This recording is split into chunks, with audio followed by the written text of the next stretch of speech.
Sometimes our food is more chemistry than biology. So what is that 7-syllable word you're eating? I don't know, but InRFood is a new app that's going to help you find out. And Keval Mehta is the founder and CEO of this cool app, and he's joining us now to talk about it. How's it going? Great. Thank you for having me here today. Well, so tell us, what made you want to create this app?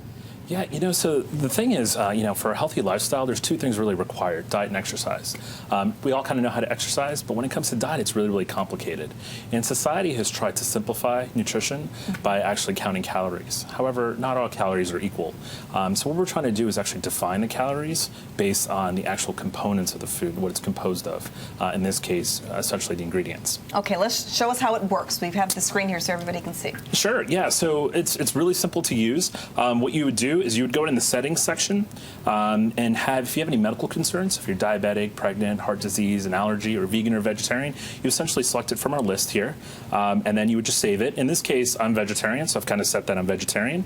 And what we're going to do is we're going to go ahead and simply scan a product. So in this case, let's grab this Yoplait over here, Yoplait yogurt, pretty common snack item, and simply you just scan it. As you can see, it popped up. And you select it, and you notice that there's an alert that came up that said that this isn't suitable for diabetics. I also am allergic to corn, so it's alerting me that there's a corn allergy in here, as well as it may not be suitable for vegans and vegetarians. So you wonder why. If you notice, the list of ingredients here are all color-coded. We've had a team of dietitians and nutritionists research over 15,000 ingredients for their function, health effects, origin, and other uses. Any ingredient highlighted in red you should avoid. Yellow you should have in moderation, green if it's safe for you. Okay. So this is pretty good. Yes, so far. Yeah. And so what's interesting is if you notice the little cultural warning for carmine. Are you guys aware of what carmine is? No. No idea. So carmine is actually made from a cochineal beetle.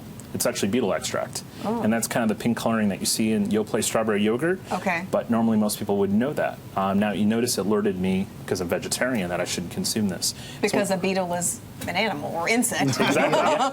And so if you press it, you can actually learn about what the function, where it comes from, how it's made. You can also see articles and videos. So we scrape the internet and find the most latest research on every single ingredient. And then lastly, there's a whole discussion group. So other users have discussed and kind of determined their aspects of it. This is so cool. So what are some of the things that we need to be on the lookout for that this app will help highlight?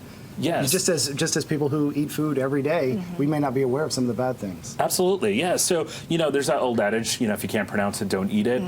In this case, we found out that's not always true. There's actually a lot of ingredients that are kind of more chemistry, but they're actually really good for you.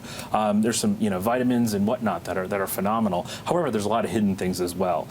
So some of the things you should definitely look out for, anything that's highlighted red, try and avoid. Your artificial sweeteners, your artificial colorings. Like red number 50, is it? 40. 40. Yeah.